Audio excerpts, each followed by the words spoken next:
politics in the United States of America. The left has gotten really left, and the right has gotten really right. Everyone's towing the line, and we're getting nowhere fast. This is the Rational American. The Rational American. Common sense has gone out the window, and our passion is to open eyes in hopes that people will take a rational look at what America is actually becoming. Put your feelings aside and let's get real. This is the Rational American, and this is your host, Steve Oatley. Whoa, that's not the right banner. What's going on, everybody? Welcome. I know it's early. I don't go live early anymore. And I told April last night that I was probably going to have to go live early because there's just so much news that happened from mass shootings. And yesterday was like a rolling mass shooting. It's weird because we haven't seen these kind of mass shootings yesterday. Now, currently, I do live stream to Twitter, although I'm not sure if I'm live on Twitter because I'm temporarily banned, because we have this thing, right, in America right now with social media companies where they are working in collusion with mainstream media to isolate what you, as the consumer of news, are able to consume. And I know that probably doesn't make a lot of sense. So let me say it this way.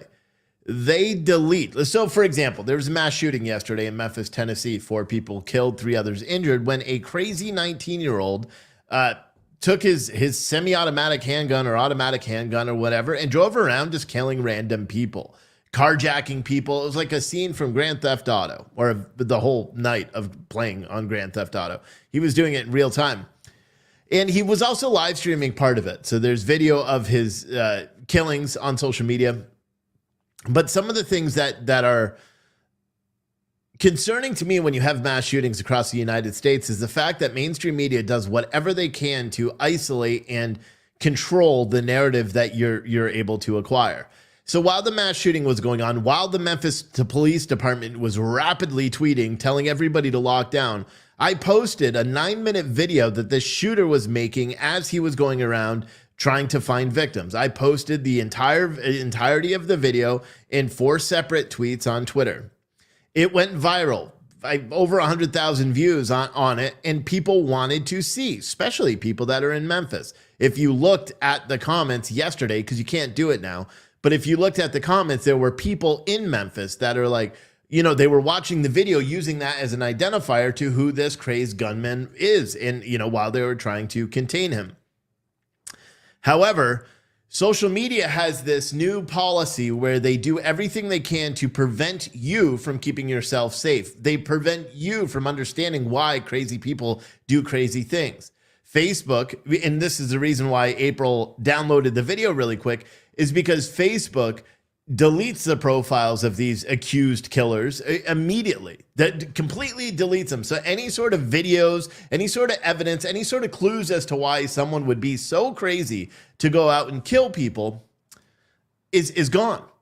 They don't allow you to see it. They don't allow any sort of perception that, here is the news, actually consume it. No, they want you to rely on mainstream media and the narrative that they provide, which is frustrating. So Facebook, and we know that Facebook does that, right? Facebook's got a pattern of censoring real news. Whether or not they agree with it, they just do it.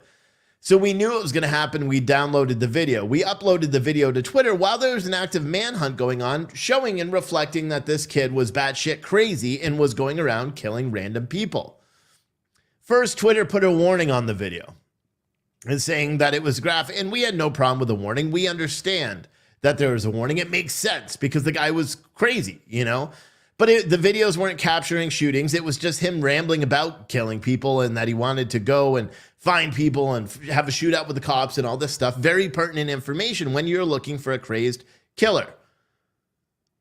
But Twitter this morning locked me out of my account and forced me to delete it and then locked me out of the account, saying that, well, how did they phrase it? Because it was pretty interesting. They said, Twitter does not permit the use of our services to distribute content produced by apparent perpetrators of violent attacks that attempts to justify their actions when posted without additional content. So apparently, me posting the video, which doesn't attempt to justify their actions, the guy was crazy. There was nothing in the video that he said that even could have remotely been. For one, you couldn't understand the guy. He spoke with, what I call the language of Memphis. It's a language of one. Who knows what the hell he was saying? I have no idea.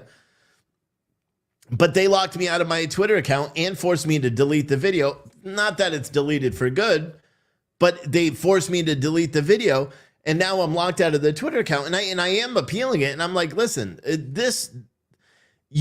people have to stop. You have to allow people to consume the news. You have to allow people to consume current events in their unedited form, and that's the whole reason why so many people watch me for when we covered the riots, is because we presented it in unedited, uninhibited form. It was truly what was happening that day, that night. That's the problem with mainstream media, is they are selective on what their approach is and the narrative that they're going to present to you. And I don't understand. I don't understand why. You know what I mean? You can argue it's a leftist thing or a rightist thing, but it doesn't matter. I don't understand why there's this aversion to allowing people the information that's pertinent to their daily lives. Like, for example, we talked about the school threats on schools, right? My kid's school had a threat. The level of information that was released to parents about that threat was so minuscule that now every single day I'm in fear that my wife and my kids that go to the same school are in some sort of unperceived threat, because they didn't provide any information. Even to the teachers, they're not even providing who the student was that made the threat against the school to the very same teachers, let alone any of the other students that are there. And the reason they do it, they say, oh, it's to protect the youth. And no, it's to, the only thing I can think is it's to control the craziness that would be released if people paid attention to it. Do you know what I mean? Because if people are actually paying attention to what's going on in real life and not looking through everything of a lens of a computer screen or a Twitterverse or Facebook or even MSN News, then they would actually see what is going on.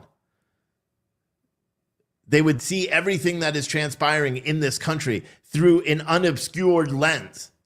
Can you imagine that? And that's one of the things that we try to do at Citizen Stringer. And one of the things that I try to do with this show is I try to show something. And yeah, I'm heavily biased when it comes to certain things. And we'll talk about yesterday in a second in that regard. And it's not going to change. And in my mind, it's 100% justified. Other people don't have the same values. Other people believe that people could change and do all that stuff.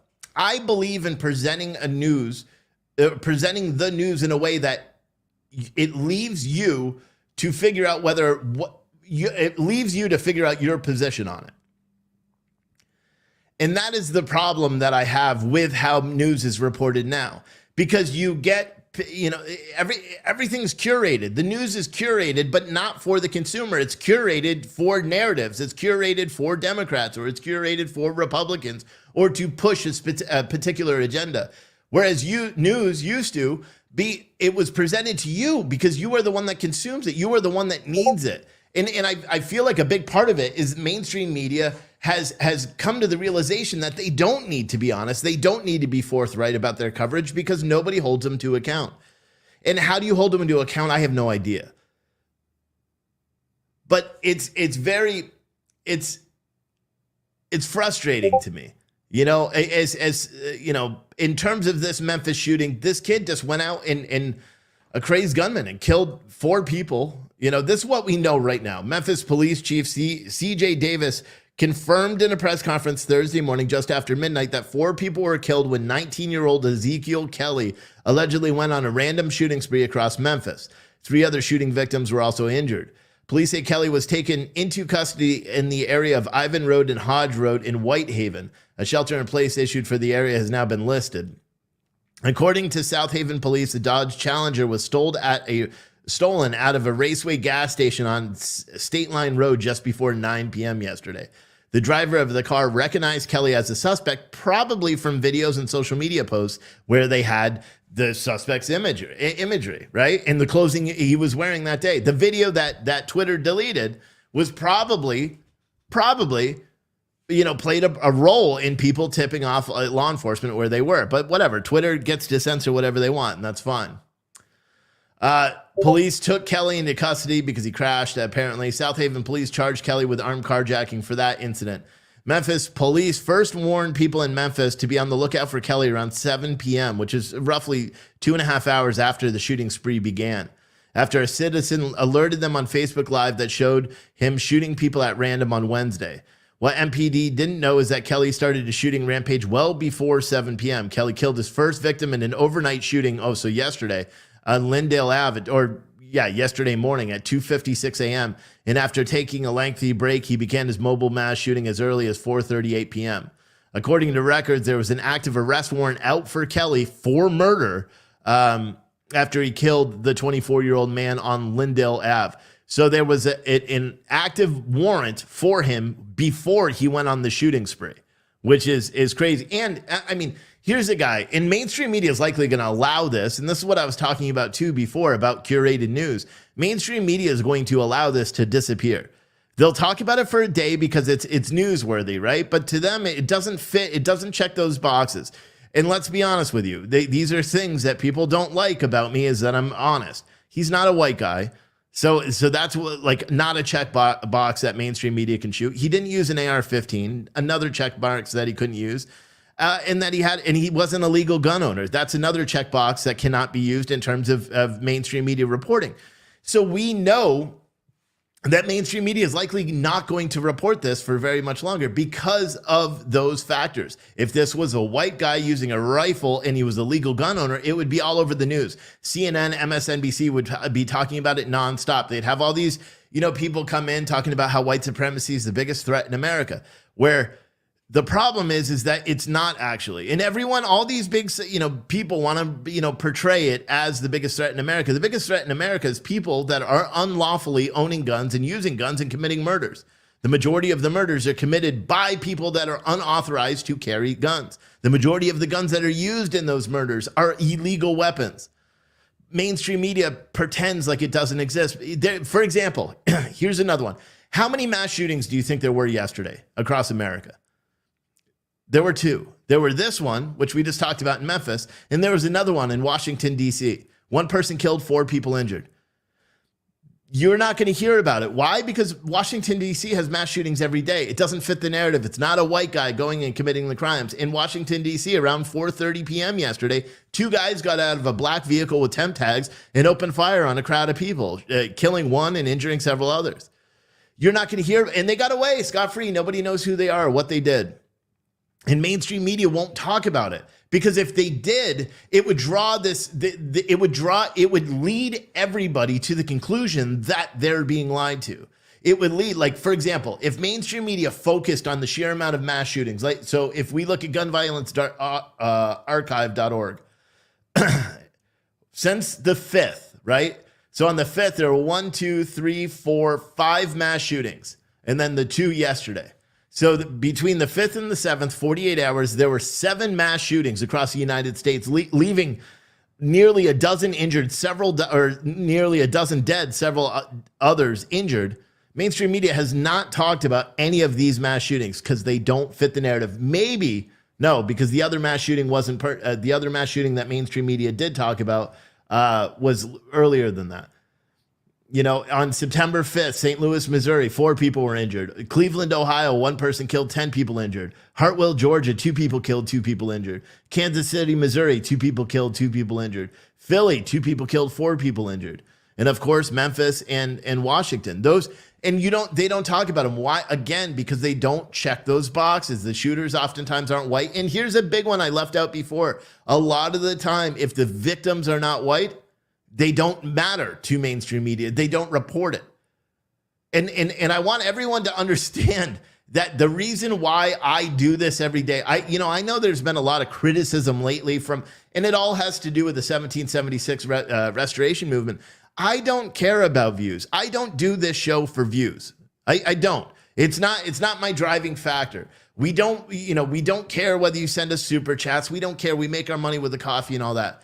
The reason I do this show every day is because I provide a perspective, albeit sometimes it's my perspective, but I provide a perspective on a current event, on a news cycle, on a news story that you're not going to get anywhere else. Because why? It's my perspective. A lot of the times they align with you. I know someone was yesterday saying, oh, Steve only had 112,000 views. You know what? That's 112,000 more views than I would get if I didn't do this. That's 112,000 people a month that are watching on one of our channels that are learning something new. To me, that's just as important as getting one view. It's the whole reason I do this. I don't do this to get millions of subscribers and be, some YouTube guru. No, I do this because I feel like it's my duty almost that I have to report on the news. And it's concerning that so many people are so focused on views and on this and that. I wish I had 1 million views? Yeah, because then more people would be hearing it, but we work against the elements, and I understand a lot of the frustration that people exert towards me doesn't necessarily have to do with anything other than the fact that I am breaking a norm, right? So, people I saw in many of you guys may or may not know, I went on Chris WYSIWYG TV's show last night. I encourage you guys to go watch that. It's about maybe an hour or two in. I was in my car. The feed was really bad, but I was on his show and we're talking about the 1776 stuff. Now, everything that I talked about was already talked about earlier in my video. What I want you to do is watch his live chat replay. Look at how some people were getting it. Other people were just, they clearly just didn't like me. And then other people turned to this different caliber of person. Other people started attacking my wife in the chat. Other people started attacking me, saying I'd rage issue. Other people were attacking me, calling me a criminal. And it's so weird that people do that all the while, saying they're for freedom and all that stuff because of my views. Do you know what I mean? Other people are like, oh, Steve talks down to his wife. I actually don't. And nobody's ever heard me communicate with my wife anyway. So those kind of things are really, really amazing. Do I mess around with my wife on the channel saying that she's a liberal and stuff? Yes, because it's funny and she's a liberal and I give her that same kind of shit at home. She gives me shit about Donald Trump almost every day. That's why we are best friends. That's why we are in love. That's what husbands and wives do. And if you don't give your wife a little ribbing and she doesn't give you a little ribbing, then you're not living the life that you should, or at least my definition of a happy marriage. And that's my frustration with everything now. It's my frustration is that the message that with everything, I guess, with news and everything that's being portrayed in society today is so partisan. Everything you can't you can't be a conservative if you don't align with every single conservative value. You can't be a liberal if you don't align with every single liberal value. You can't be this and that's why I just say all the time, I'm an American. I'm not a Republican because I don't align with the Republican Party. I have conservative values. I identify as a constitutional conservative because that's what I am and what I feel. Could that change eventually? Yes. But everyone has to remember that people are entitled to opinions. And I say it all the time. Opinions are like assholes. Everybody's got one. Some are better than the others. I don't know where I went with that, but do you know what I mean? And a lot of people are so like, well, if you don't meet our definition of something, then you're gone. I make this show every day to talk about these things, to talk about things that bother me, because it turns out that a lot of the people that consume this show every single day, a lot of those people want to hear it. They want to know that someone else has a different perspective. I am by far, I'm not a perfect person. I've never claimed to be, but that's why it makes me perfect to do this job, because you don't need to, Someone said trash goes after the spouse. Sorry, not sorry. Yeah, it doesn't. I didn't see red or anything else when I was reading. I just got disappointed when I was reading WYSIWYG's chat this morning. Yeah, when I was just listening to the thing, I was just disappointed that people just do that. They stoop down to some weird level. My views on the 1776 restoration movement are not going to change, unfortunately. And I say unfortunately because I do believe that they started with good intention. But I can't go beyond how I personally feel. I personally feel that pedophiles are less than, and anyone who provides support, even if you do it for a day, even if you say like good morning to one, knowing that that person is a victimizer of children, I can't support you. You've lost all, level of respect for me. And so many people don't get that. And I want to just talk about a dog analogy. Yesterday, there was someone that said, like, oh, if one dog bites someone, are you going to say that he's always going to bite someone all the time? Right? Something like that. And saying you can't lump all dogs because that one dog bought someone or bit someone. Here's a better analogy for that. If the owner of a dog knows that that dog likes to bite children, is it responsible or legal for that owner of the dog to bring that dog to a child playground? That is a better analogy. And then if you can get that and understand what I just said, then you understand my look at what happened with the 1776 restoration movement. Because it's not about whether a dog is a bad dog. No, it's about the people that are in control of that dog, the people that are responsible for that dog. And a lot of people will be like, well, would you hold that dog or that dog owner responsible for the biting? Yes. And I've maintained that for a long time. I think parents should be held accountable for the transgressions of under 18-year-olds. A lot of people disagree with me on that. But I believe that if you're not doing your job as a parent, your kid is going out and committing crimes and doing all that stuff or threatening to shoot up schools, you should be held accountable for that. That is my belief. I've said that for a long time. I've said that for a long time. And that's the best analogy that I can give to the whole 1776 thing. Is if I'm not talking about the dog biting the kids in that example that WYSIWYG said yesterday. He's like, would you consider all dogs bad because one dog bit a kid? No, but I consider the owner that brought the dog back to a child playground where they bite kids all the time. I would hold them responsible for it and say that they're not a good dog owner. Does that make sense? And I think that's the best analogy that I can give as it pertains to this whole 1776 bullshit.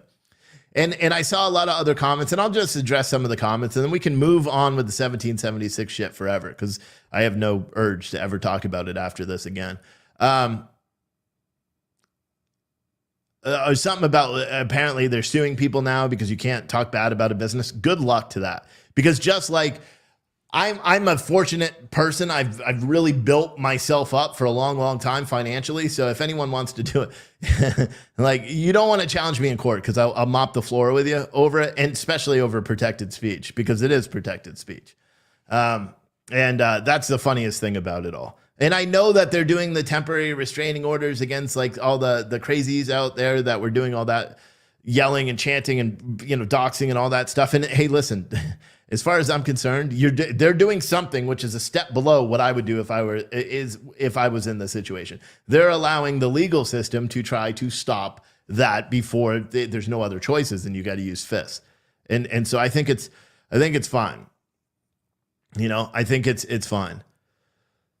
There was a lot of things yesterday on the WYSIWYG stream that I was just, man, what's the right word? I was let down. You know what I mean? But I still hold Chris in a high regard. I think he's an excellent person. But he did say something too. He's like, when I said you should have said something, like, I'm surprised you didn't. And he's like, what would I do? Stand up? Like, blah, blah, blah. And he said something about Antifa. And I'm like, bro, you have to understand that that's exactly what, and we all watched it with Chris. And keep in mind too, I've been doing this longer than any of them anyway. You know what I mean? I've been doing the news stuff. Sure, we don't go out. I've been restreaming forever. But even before that, before all of this stuff, and matter of fact, a lot of them were seen on my show.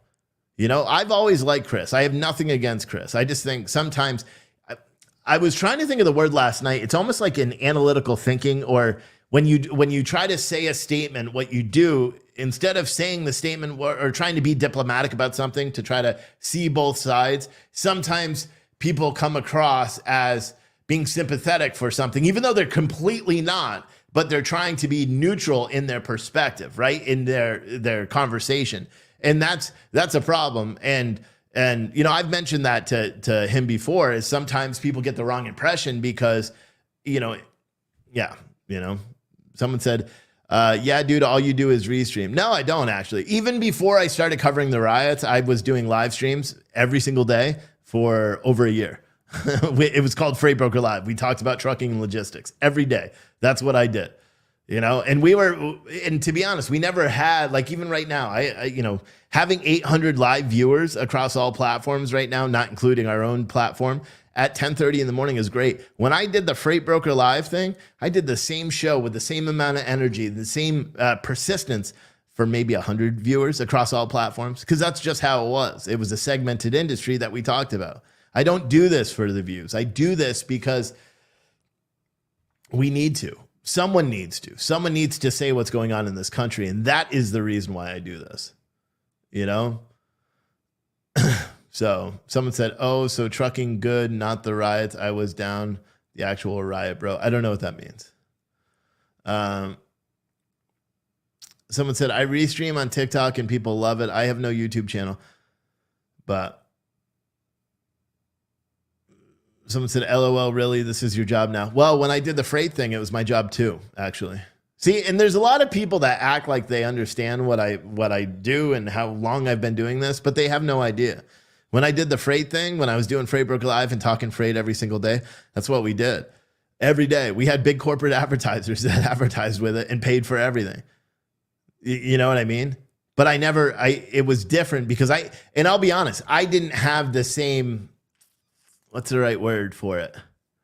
I didn't have the same need to do it as I do now. To me, then it was a job. To me now, this isn't a job. Doing the live streams and all that, no, it's a necessity because I don't believe that if I don't do it, that people are going to get a firm understanding of what's happening in this country. You know what I mean? Harold said, "Done with this BS, dude. This is a joke." Yeah, I have no idea what you're talking about. Why are you here then? That's a big other thing that I don't understand. Like, if you want to go and lodge complaints, call somebody who cares, maybe go into some of the other streamers' chats where they always just, compare views. Like that's some big relevant thing. Go for it. Go do it. But I don't know why people have to be in the chat doing it. It's not helpful. And that goes to everybody's chat. Like I hate seeing when I'm watching a different video where people are like, "Steve said this last night," or "Steve said this," or "How come you don't do this with Steve?" or "How come you don't do this?" You know what I mean? Because it's almost like they're stoking, and that's what they are doing. Make no mistake. That is what they're doing, is stoking that division and trying to further, some sort of complaint, But, I want to make people understand the reason why I do this. I don't do it for views. I don't do it to make money. I make money with the coffee side. And to be honest, even if I didn't have the coffee company, I'd just go get another job and do this at the same time. This is a calling. The news side of me is a calling. If it wasn't, why would I do it? The news side of the business has lost money since we started. It's everything else that we do that generates revenue. Sure, yeah, when we covered the riots and all that, that was great. That's why we donated so much money. Because if it was about money, I wouldn't donate it. I'd be living in a fucking mansion right now instead of a 980 square foot home. No, we do it because this is my calling. This is what I'm supposed to be doing. I'm supposed to be talking about what's going on in the country. And that's why I do it. And that's why I'm going to continue doing it, and, it doesn't even, like, today I was just let down. I was let down by people when I was reading WYSIWYG's chat yesterday, because and I'll be honest, I was watching the point when I was on the show again, because I saw some comment saying that, I was talking over him. And then, I thought about timing the time that we all spoke. Here's the thing, Chris and I, it's hard and nobody really knows this, but when you're interviewing someone on, especially with Ecamm, which is what Chris uses, because I have that on this camera is actually being run in Ecamm right now. And then it's sending the feed over through NDI to this little board here. And then that board is what controls everything else. It's incredibly hard to do all this stuff. Like now I have a different system. I should get a camera that's behind me so you can see, because you can kind of see this. So I have my screen here. I've got a web browser here and the chat's on the other side. Now, one of the things that nobody really understands is that when you're doing it in news, you see it on the news channels too. When you're doing an interview with someone, it's latency, right? So that's what it's called, where you have a lag in between when I say this and when the other person hears it. And sometimes, and especially with Ecamm, it fluctuates, right? So you may have half a second of latency, and then two minutes later, you have 5 seconds of latency. And that's the problem with it. So when you're doing interviews with people through this technology, there's sometimes you hear it, sometimes there's a lag, sometimes you have internet connectivity issues, and you think, and it almost seems like you're talking over each other, but to the person that's talking, you don't think you're talking over them. And to the person that's receiving that audio, you don't believe they're talking them either, you know? So it's there's just issues with it. Trucker G did a video fussing about the way pedos was outed, like it should have been kept on the down low. Yeah, I don't know what that is. I didn't see that. Someone said I can't watch YouTubers are less informed. Yeah, and I mean, it's not about picking on anybody or saying people are less informed. You know, my thing is I'm never going to conform to a particular agenda, you know?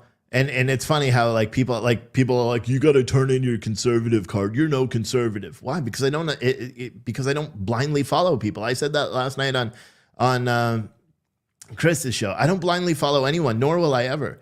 I am an individual, and I am free to make up my own mind about what I want to do and what I want to say and what I want to talk about. That's the beauty of being an American, is you have that right. And I understand the government is trying to stamp on those rights in a certain respect. But if you don't need to make all the check boxes to understand something. And then when things get to a point that even though you may agree on a minuscule level, and I've said this before about the 1776 restoration movement, I believe on a minuscule level on what they're doing, or not now, but before all the pedophile stuff, I understood what they were doing. I couldn't get on board with all the anti-COVID, anti-vax stuff, because to me, it didn't matter that much. And I said that if you watch the video where I outed the pedophiles, on January 4th, you can watch that video. And I've said that the reason I didn't talk about them is because I felt like there's just too much COVID talk. It was too much about encroaching on other people's freedoms because you're encroaching on because you felt that they were encroaching on yours. You know what I mean? Telling people they shouldn't wear masks, telling people that they shouldn't get vaccinated. I don't care if someone else wears a mask. I'm not going to wear one. I don't care if someone else is vaccinated. I'm not getting vaccinated. Those are my choices as an American, and I can exercise those choices. I haven't been impacted by businesses telling me I can't. Yes, I have. I've been impacted by businesses telling me I have to wear a mask to go there. And so I make the decision because I have that right to not shop there, or to, require them to come out and get the mortgage check, or whatever the case may be. I have that ability, and and I think a lot of people don't understand, and in terms of the whole pedophile stuff, pedophiles are not human in my book. Yes, I know every neighborhood has them. There's 780,000 pedophiles across America. Yes, I know where we have pedophiles too. 4 blocks away from my house is the closest one. I know this stuff. Why? Because I have kids. That's also why I'm entirely too strict of a parent. My kids, even the older one, the 12-year-old, are not allowed outside by themselves. When they do go outside, even to check the mail or bring the garbage out or anything, we watch them. That's what parents are supposed to do. When we were kids, we ran around loose and free and did everything all day. We, 4 boys locked outdoors essentially during the summer, where we were playing around. We'd come home for lunch, and then we'd be out, come home for dinner. We'd be out again after dinner until the sun went down. We'd all take showers and go to bed. That's what my childhood was like, on the good part of it. And you can't do that now. You can't do that now. Even in our small town, since we've moved to this small town in March, there's been 2 shootings, 2 police-involved shootings in our small, 1 police-involved shooting, one murder in our small town.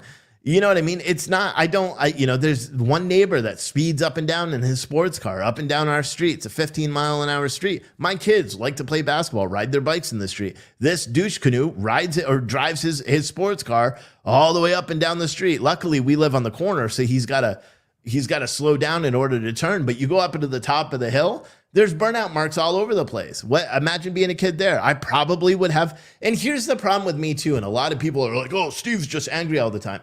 I'm not exactly happy all the time, but I say I don't have that filter, okay? Because I don't feel the need to have it. Sure, I could have a filter and I could limit what I say about certain things, but I don't feel the need to. So if I feel strongly about something, I'm going to exert it. And I get excited talking about it. Like my voice sounds excited. I get mad. That's how it is.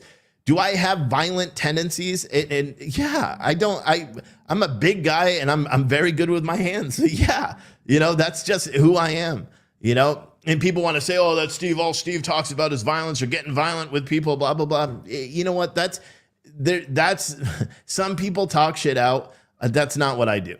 You know what I mean? Some people want to talk and give each other hugs and be like, it's okay to do you. And no, if I feel strongly about something, I'm going to ask you to walk away or I'm going to tell you to leave. And then I'm going to do what I got to do because that's who I am.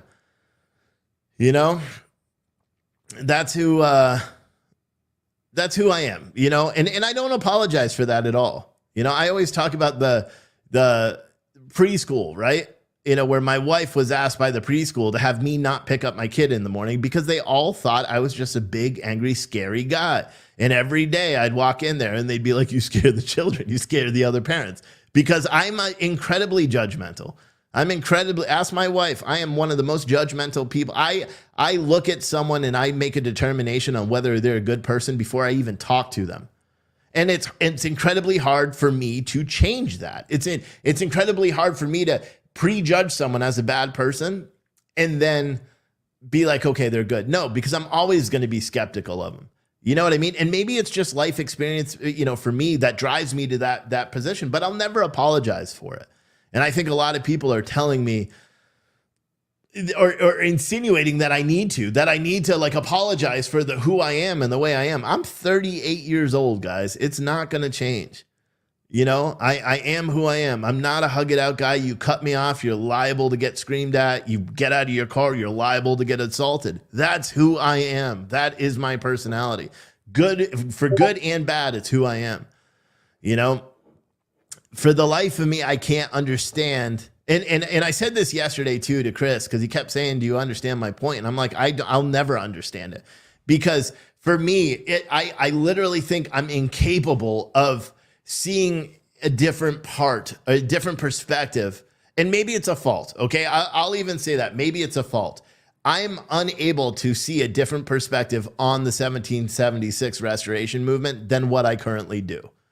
Does that make sense? And I know that. And part of me doesn't want to. The majority of me doesn't want to see a different perspective because I don't want to try to rationalize why people are allowing that kind of behavior to be permitted in the group. Does that make sense? And maybe that's a fault. And yes, you can criticize me for that and say I'm not open. I've heard that a lot. You're not open to opposing views and stuff. No, I've never really been. I mean, it's a fault. My wife says it all the time when we have arguments about stuff, and that's just my personality. But all the people that keep saying, all the people that keep invoking my wife, like, come on, just take a good hard look in the mirror and realize what kind of person you are to even do that. That's not something I do. You're not going to hear me talk about anybody else's spouse. And to be honest, my wife is my best friend. We've been together for 17 years, married for, I don't even know how long, 6 years, I believe, right? No, 7 years. Don't tell her I just did that. But like 7 years, she's my best friend. She's the love of my life.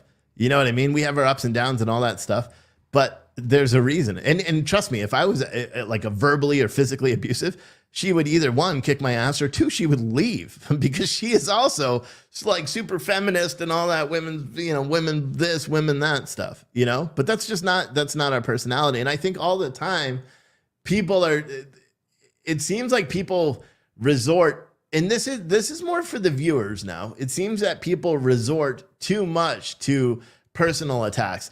And you could make the argument that that's what Defender of the Ants and the other Anarchy, whatever, that's what they did. Is yes, did they have justifiable gripes with the group? Yes, so did I. Everybody did, right? And when they first went out there and were raising the awareness to the fact that there were pedophiles that were currently part of that group, I understood it. I agreed with it. And then they started doing all the same stuff. They started talking down to women. They started, and here's the thing, I just can't get on board with that no matter who does it. I've never been able to do it. One of the other things that was said yesterday with WYSIWYG is when I challenged him why he didn't say something or do something about the group, and you got to give it to Chris. Like everyone that wants to talk shit about him, he was the most open streamer to talk about that there were pedophiles there. He interviewed Santa about it while they were on the National Mall. He's talked about it more than a dozen times, repeatedly, over and over and over, and on his show. So anybody that's like, oh, he tried to hide it, he's not one of the people that tried to hide it. He talked about it all the time. He talked about it all the time. And because he was frustrated with it as well. It didn't make sense. And he wants, the thing about Chris is he likes to provide the double sides. I'm incapable of doing that. I'll be honest with you.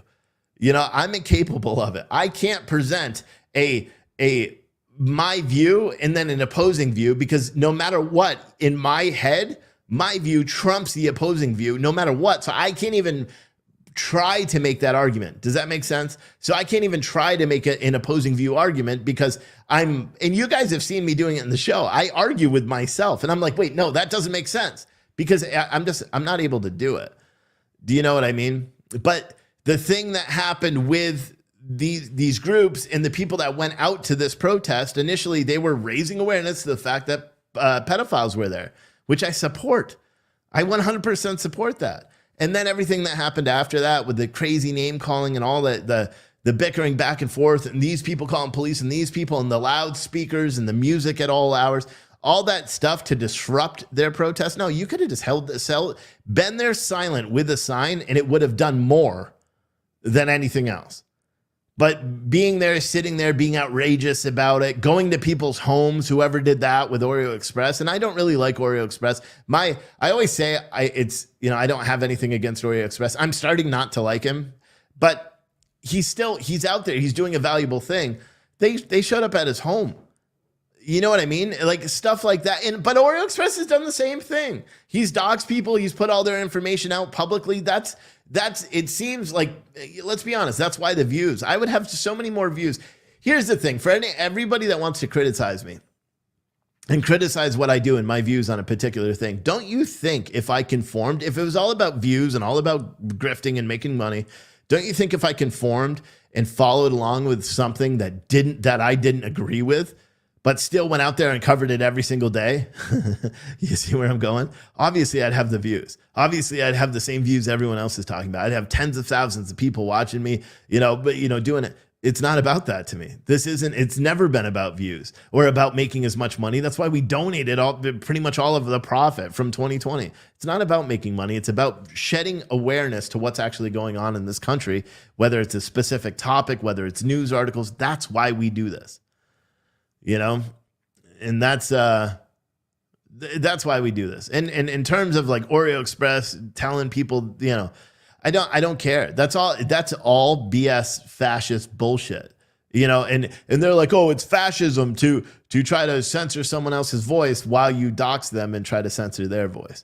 You know what I mean? It's crazy. And the group that's out there marching for freedom, that's doing all these protective orders right now to stop and infringe on someone else's freedom of speech, whether you like it or not. How is that a freedom movement? Does that make sense? Like the people that are going out there and saying, oh, we're part of this freedom movement, blah, blah, blah. Then they're putting temporary restraining orders and threatening to sue and notices of intent to sue or whatever the hell they're doing against people for exercising a First Amendment right. I mean, I don't know. It just doesn't make any sense. Steve, if you look at your chat now, just something. I just lost the chat. Just from the mention of 1776, you see your chat change. Yeah, I know. I think there's a lot of people that watch a stream and then they're like, because how many people, like this is what I'm curious. Like how many people of you that are in a Discord, say not my Discord, but a different Discord group where someone posted, hey, Steve is live right now. Steve's talking shit about 1776 because that's what happens. That's what people do. And they want that hate. They want that division. You know what I mean? They thrive off it. And the majority of the people that are doing it, they're nutty. They're not people that actually give a shit. To them, it's entertainment. Someone else said 1776 is a scam money grab. See, I don't think it is. I don't think it's a scam. Do I think it's a money grab? Absolutely. Do I think it's a scam? No. I firmly believe that these people that are all part of this group, they firmly believe that they are doing what they're doing for a particular reason. I don't think it's a scam at all. I believe that they believe it. The thing that concerns me the most is the fact that I won't even say that. It's I don't know. It's frustrating. It's just frustrating. Someone said, obviously, if they were able to get orders, there must be a difference between First Amendment and harassment and stalking, or a judge would have told them to pound sand. No. A judge signed a federal warrant to go search Mar-a-Lago. So let's not go, into any of this. Judges do weird things every day, all day. And we don't even know what evidence was presented. But I don't, and I'll be honest with you, I don't think the 1776 restoration movement is a scam. I think it was started with good intentions. And for me personally, the second that those pedophiles were in that group and were not removed, and that was where it started losing a lot of credibility with me. And then when they were refusing to talk about the fact that there were, even after they were gone, when they refused to talk about it, that offended me more. And then when I was watching a particular live streamer, when I think it was the first day they had counter protesters in Washington, D.C., right? The first day they had counter protesters, they had the black woman, and then the other one, it was during the Roe versus Wade, like women's march or whatever. And the rhetoric and the comments and the sexual assaults verbal sexual assaults that took place from some of these live streamers that you all, applaud. To me, that group lost any shred of credibility whatsoever. And to me, the only way to make it better would be to shut it down. And that's my belief. And I talked about it that day. I played a clip, of people sexually assaulting women verbally. And I don't know. I don't know. Doug Noble said, Steve and WYSIWYG have their own styles, but are on the same team. There's no teams. There's no teams. I'm an American. Well, yes, there is. There's one big ass team. I'm an American. Chris is an American. Oreo's an American. Everybody, we're all doing the same thing. We just have different values. Okay. Mine isn't geared towards money. It's not geared towards, getting rich off of doing this. It's not, mine is geared towards just having people listen. That's it.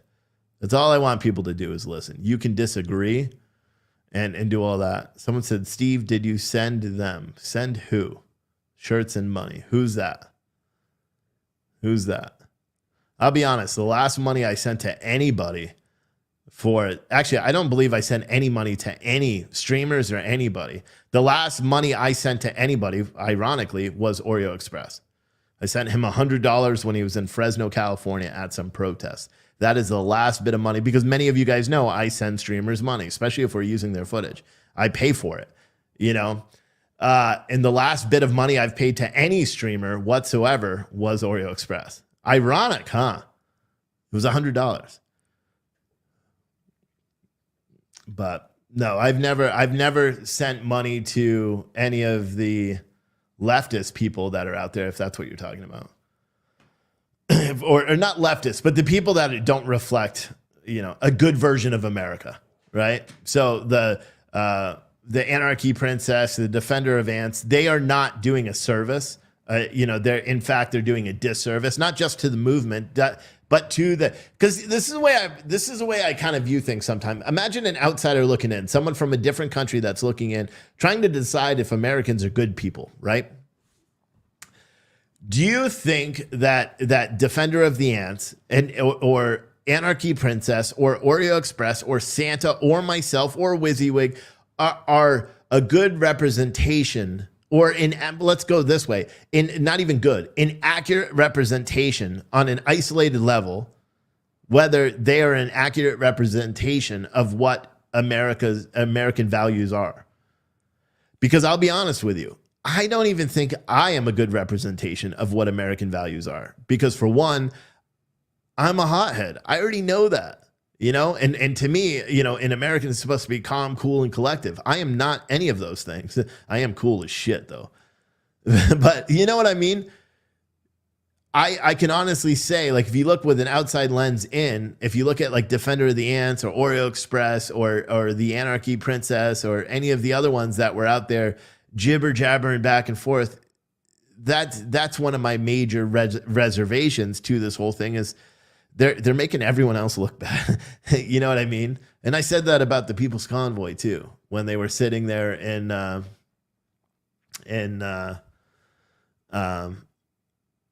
when they were doing their COVID stuff. I'm like, they're making all the truckers look bad, and I was right. What else? I don't know. I saw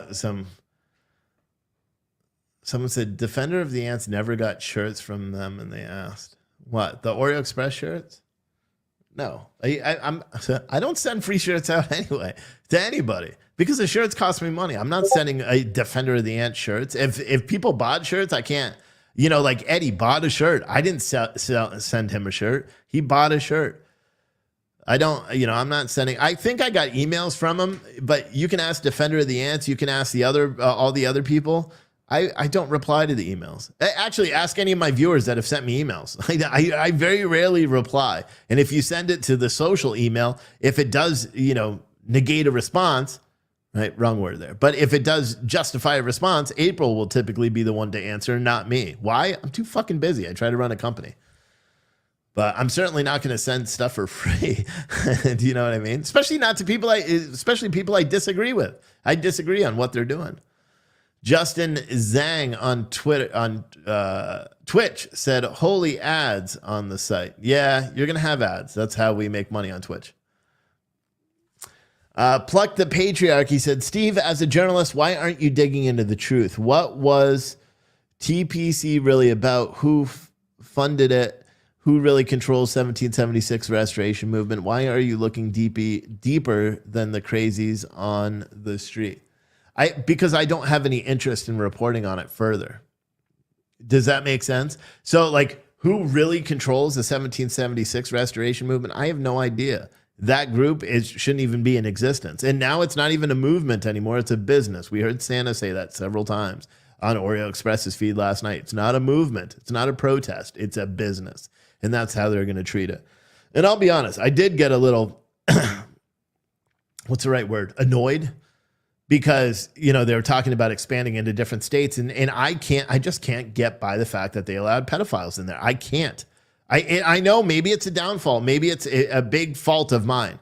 I can't. Because when they said, they want to expand into different states, the only thing I thought about is I'm like, this is like a group that are they going to be as comforting to pedophiles in other states as they were here? Do you know what I mean? Like, that's the only thing I could think. And maybe that's a flawed way to look at it, but that is the way I think about it.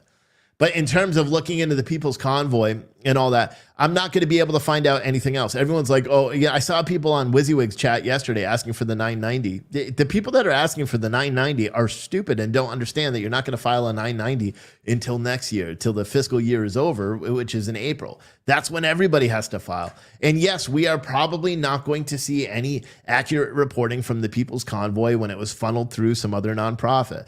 But they do have to put how much money they went in and where that money went. And so maybe we'll have some specific information. But my guess is it's just going to be earmarked to some private company. And that company is the one that's going to say they are the ones that transferred all the money to everybody else. And they have no requirement to show any of that.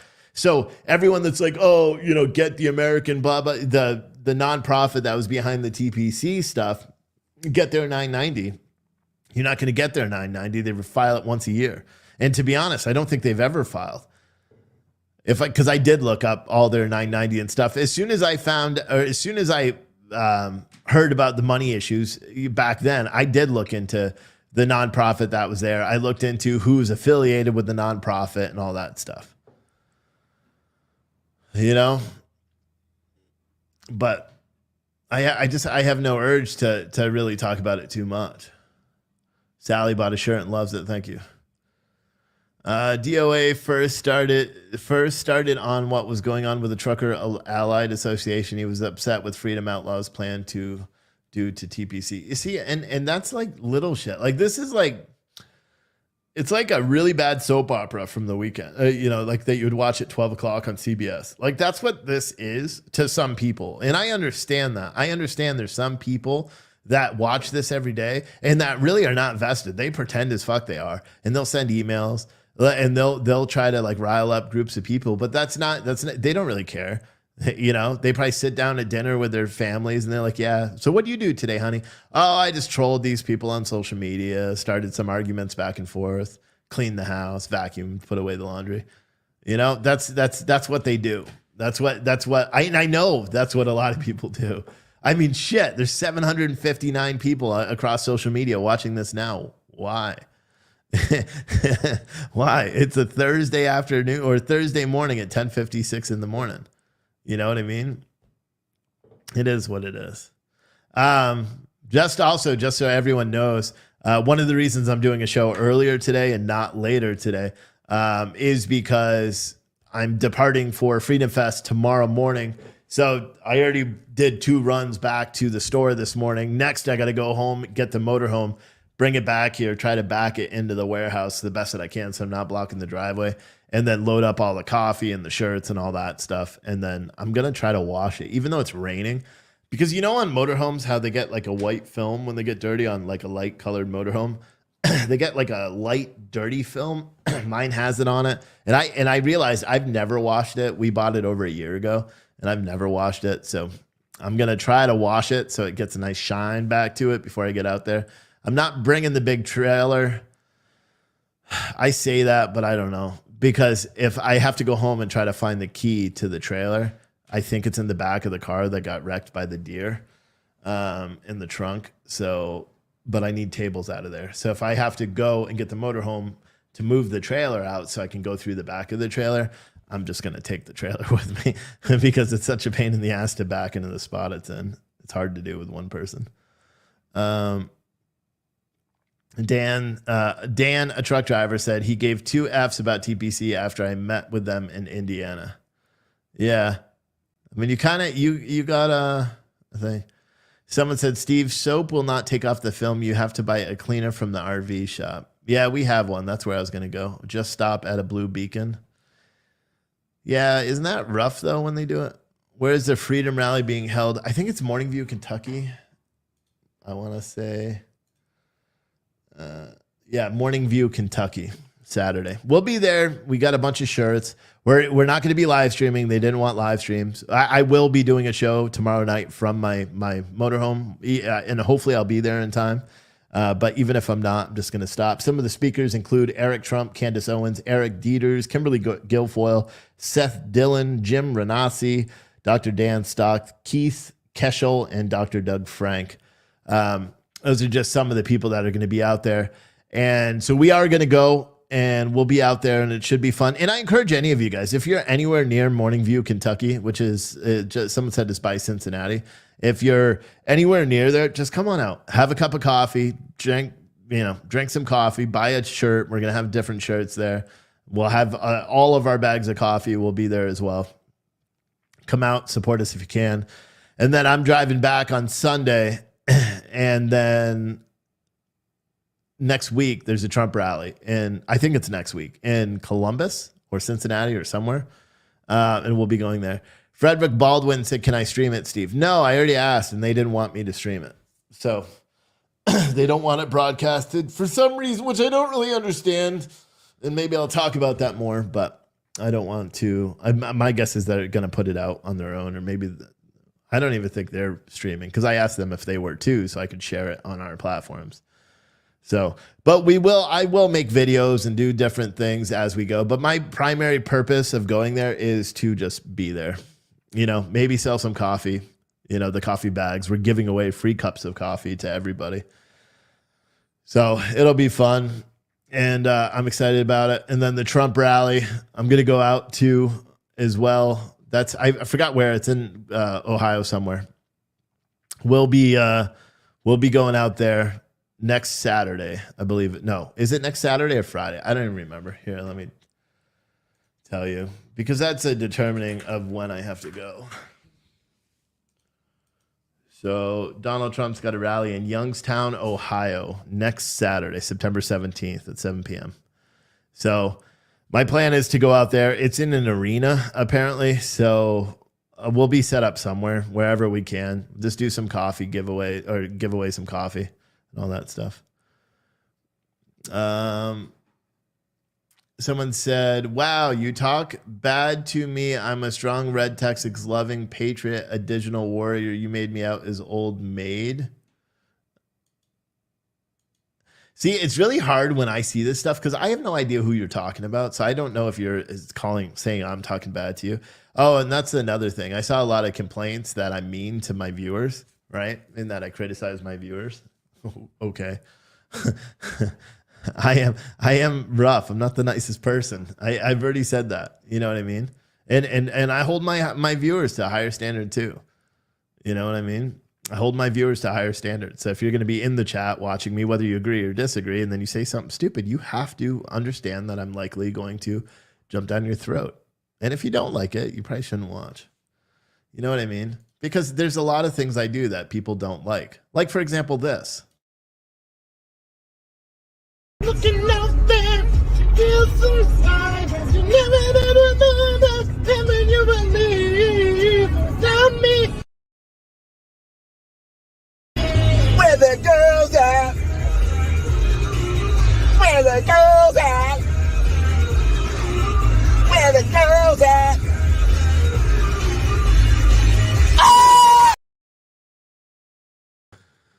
You know what's funny is my kids love that video. I showed them that yesterday, and they love that video. So you can buy coffee from puretruthcoffee.com.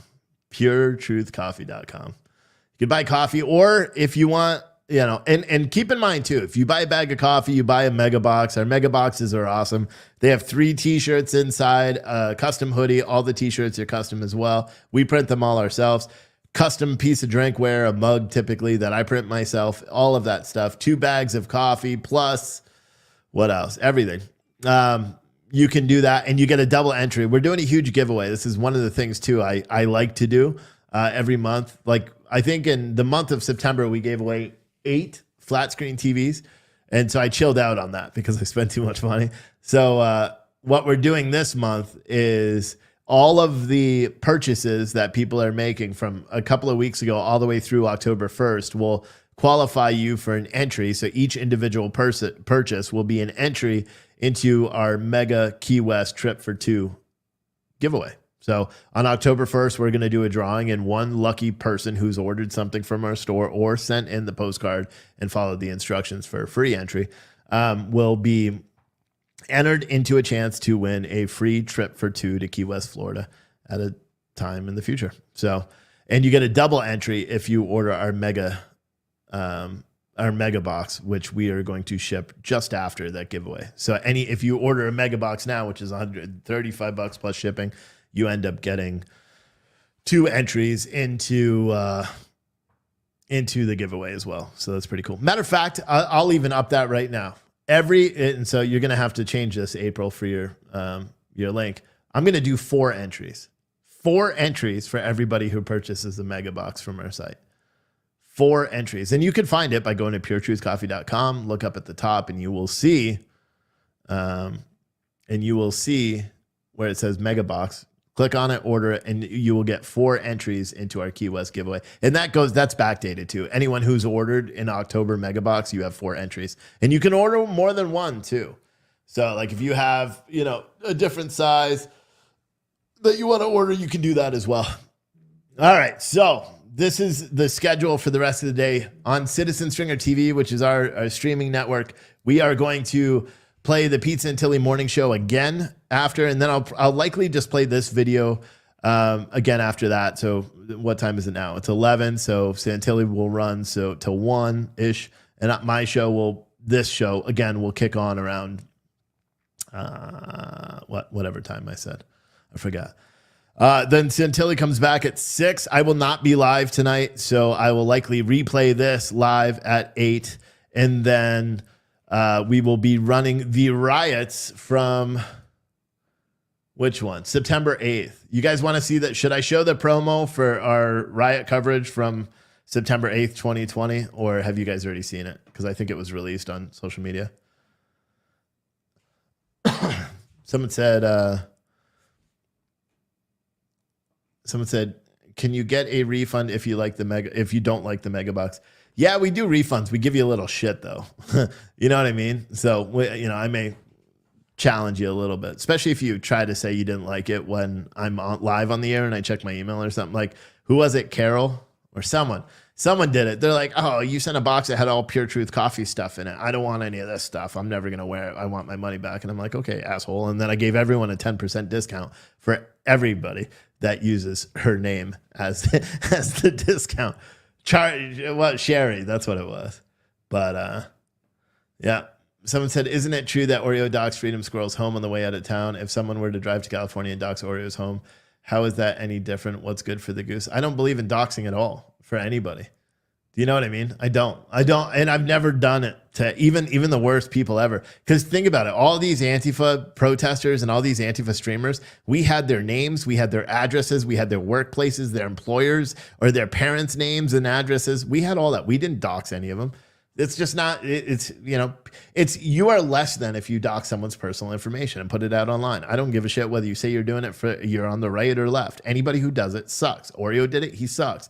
The defender of the ants or any of the other Freedom Squirrel, whoever all those other people are, I don't fucking care. It all shows that you are nothing. You are less than, and that's my belief,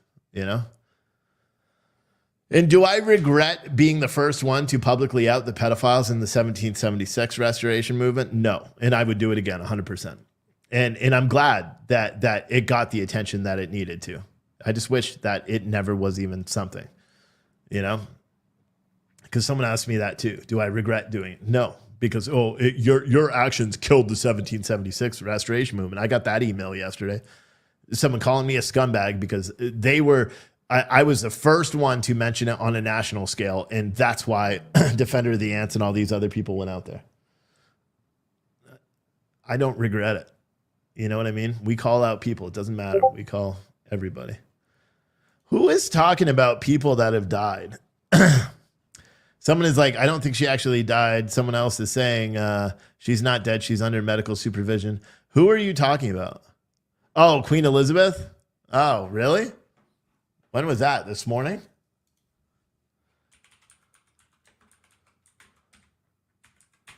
They knew this was going to happen. Wasn't she ill?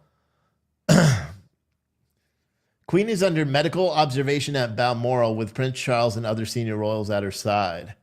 So, according to 6 minutes ago, an RAF plane has landed in Aberdeen carrying the Duke of Cambridge, the Duke of York, and Earl and Countess of Wessex. The Sussex did not appear to be with them. Flight Royal, blah, blah, blah. So this is just all the people that have gone. The first signs that something was gravely amiss came with a flicker of activity in the House of Commons chamber. This was 28 minutes ago, as Liz Truss announced her energy price freeze. It was a sign that the situation could be more serious than careful words from Buckingham Palace suggested. The House of Commons had never been interrupted to hear news of the Queen's health in this manner before. The Prime Minister has finished her opening remarks and was seated on the front bench next to the Chancellor. Very serious situation, according to Phil Dampier, a royal author and journalist. I mean, they're anticipating that she's going to pass away. Nicholas Wetchell is currently speculating that the Queen has... so they're just speculating also. So apparently she's in dire straits at a hospital, and they've summoned her family. So that's what we know right now, is that Queen Elizabeth is in dire straits medically, and they've summoned her family and all the royals to the hospital. So someone says, who takes her place? You know, it's funny because my wife and I were talking about this the other day because we don't follow all this stuff. So we have no idea. Would it be the prince? Would the prince become king? Or would it be like who does come next? Is it another queen or is there a king? So Prince Charles. Now, is Prince Charles he's the son of her, right? So does he become king? So he becomes King Charles? He will be king. Gotcha. And he's old as shit too. Is he the son or what? Did she have a husband? And you guys may say this isn't relative. No, it's not at all. And I frankly I could give two shits about this either. I'm just talking about it. Charles, the Prince of Wales, is the heir apparent to the British throne and the eldest son of Queen Elizabeth and Prince Philip, the Duke of Edinburgh. He has been their apparent as well as the Duke of Cornwall and Duke of Rothay since 1952 and is both the oldest and the longest-serving heir apparent in British history. He is 73 years old. He was born November 14th, 1948. Interesting.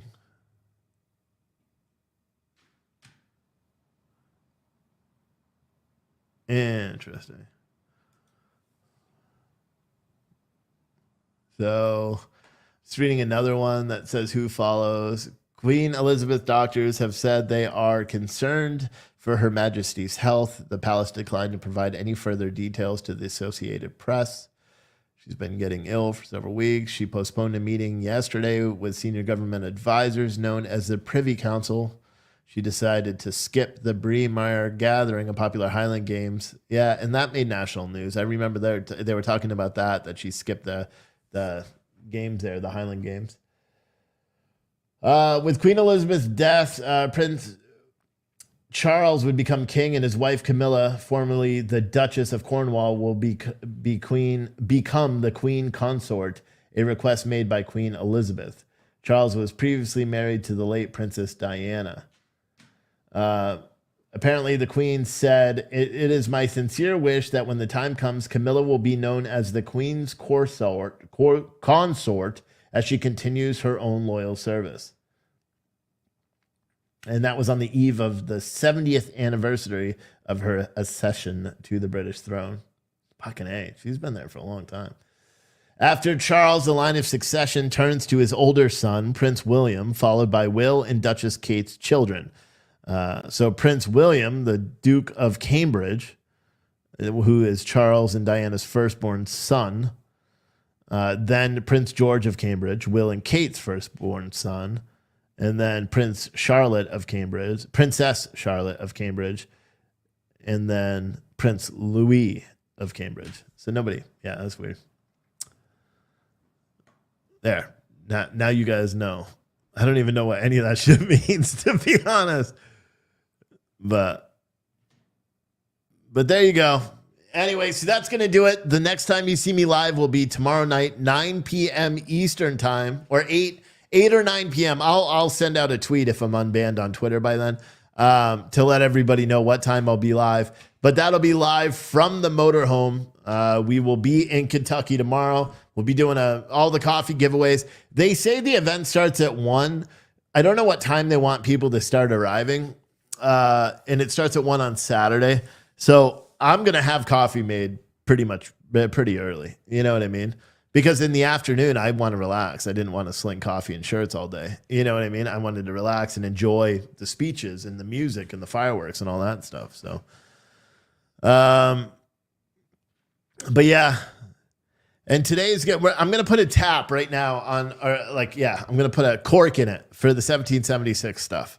So I don't really care what they do. They could come and be like complete nutbags unless it's a matter of like world news or national news. I'm not even going to cover it anymore.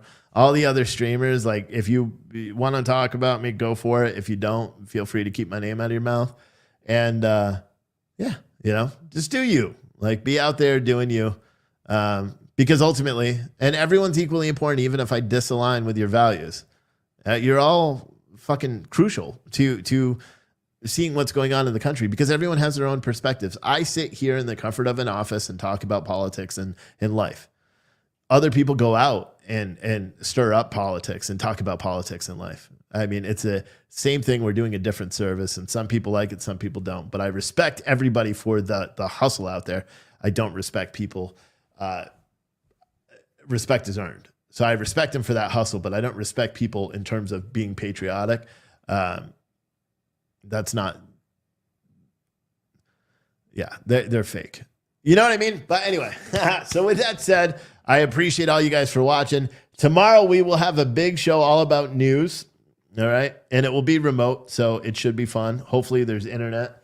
And yeah, we'll see you guys all tomorrow. Pizza and Tilly's coming up live on Citizen Stringer. Tonight at 9:30, we will play September 8th, 2020 riots on Citizen Stringer. Become a member now. Save 50% off your annual subscription using code RIOT. We have riots on demand there from 2020, and we're going to keep adding more. Fuck off. All right. Bye.